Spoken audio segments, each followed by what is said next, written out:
ഇവിടെ ഒരുത്തൻ ഒരു അതിശയ മരം കണ്ടു. അതിന്റെ അടുത്ത് പോയി കൈ വെച്ചതും അതിലുള്ള മുടിയെല്ലാം ഇവന്റെ നേരെ നിൽക്കാൻ തുടങ്ങി. സോ അതൊരു കത്തി വെച്ച് കുത്തി നോക്കി. അതോടെ അതിൽ നിന്ന് പാല് പോലെ ഒന്ന് പുറത്തു വരാൻ തുടങ്ങി. അത് എന്താന്ന് എടുത്തു നോക്കുമ്പോൾ ഒരു തുള്ളി നിലത്ത് വീണു. അടുത്ത സെക്കൻഡിൽ തന്നെ ഒരു ചെടി മുളച്ചു വരാൻ തുടങ്ങി.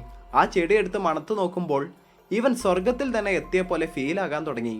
ഇത് കണ്ടതോ ആ പാലെടുത്ത് ഇവന്റെ വയറിൽ ഒരു മുറിവ് പറ്റിയിടത്ത് തേച്ചു നോക്കി. അടുത്ത സെക്കൻഡിൽ തന്നെ ആ മുറിവ് ഉള്ള സ്ഥലം പോലും മനസ്സിലാകാത്ത രീതിയിൽ മാഞ്ഞു പോയി. അതോടെ ഇവന് ആക്രാന്തം കൂടി. ആ പാല് കുടിച്ചാൽ സൂപ്പർ പവേഴ്സ് കിട്ടുമെന്ന് വിചാരിച്ച് മരത്തിൽ കുത്തിയിരുന്ന കത്തി ഊരി മാറ്റി. അതിൽ നിന്ന് കുറെ പാല് വരാൻ തുടങ്ങി. പെട്ടെന്ന് തന്നെ ആ പാല് ഇവൻ കുടിക്കാൻ തുടങ്ങി.